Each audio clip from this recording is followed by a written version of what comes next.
Have you ever seen a paper airplane that looks more like a real jet? Today, we're going to build one of the coolest classic paper airplanes out there, the Concorde. This plane has a sleek, jet-inspired design that makes it look completely different from a regular paper airplane. And even though it looks complicated, the folding process is actually much easier than you might think. Once it's finished, the Concorde has a sharp nose, wide wings, and a raised center fin that gives it an awesome jet-like appearance. But the real question is, how well does it actually fly? Let's find out. And there it goes. That was a pretty smooth flight. Now let's slow things down and build this plane step by step. For this airplane, all you need is one regular sheet of paper. You can use A4 paper or standard US letter size paper.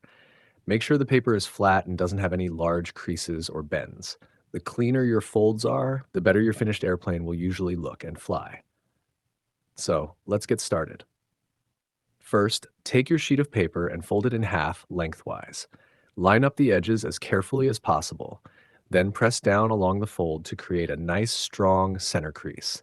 This center crease will be our main reference point for almost the entire airplane. Once you've made the crease, unfold the paper and lay it completely flat again.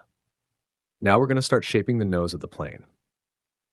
Take the top corner on one side and fold it toward the center crease. But there's one important detail. Don't bring the edge all the way to the center. Leave a small gap between the folded edge and the center crease. That little gap helps create the shape of the Concorde's nose. Now take the opposite top corner and make the same fold. Try to keep both sides as symmetrical as possible. Take your time with this step. If both sides are even, the airplane will look much cleaner when it's finished.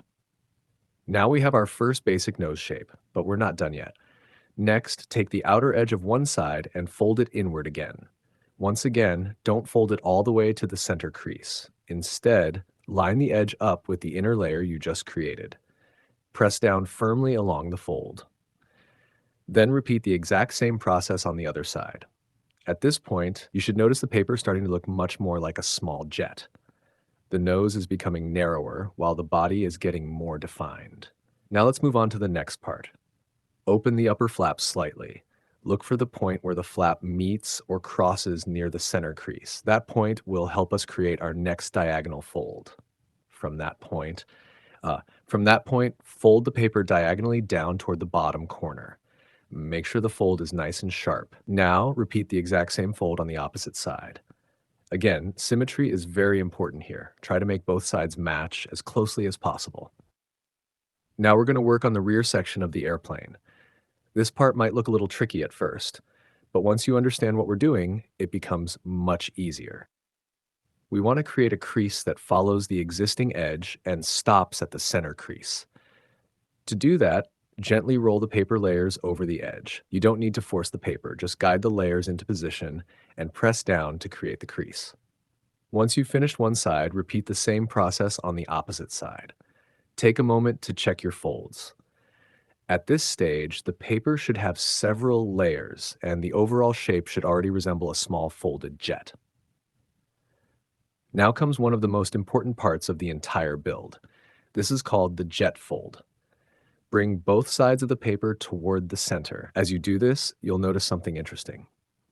The paper naturally starts to form a three-dimensional shape. That's exactly what we want. Gently bring the two sides together and make sure all of the existing creases line up properly. Don't rush this step. If a crease feels weak, go back and reinforce it before continuing. Once the body is folded into shape, place the airplane on its side. Now we're going to create the wings. Take the upper layer and fold it upward along the edge of the body. Try to keep the wings straight from the front to the back. Press down firmly along the fold. Then flip the airplane over and repeat the same process on the other side. Make sure both wings are approximately the same size and angle. Uneven wings can cause the airplane to turn sharply during flight, so this is a good time to make a quick adjustment if necessary. Now we're almost finished. There's one more important detail that gives the Concorde its unique look. We need to create the center fin. Near the rear section, make a small diagonal fold.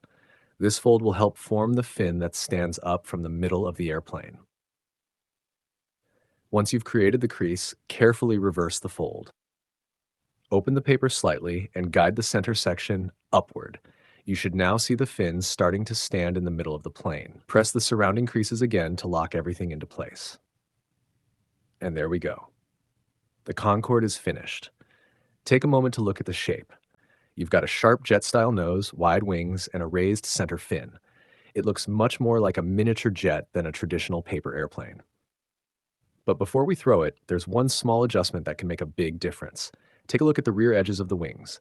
Bend them slightly upward. You only need a very small amount of up elevator. Don't bend them too much. A tiny adjustment can be enough to change the way the airplane flies. This helps the Concorde glide instead of immediately pointing its nose toward the ground.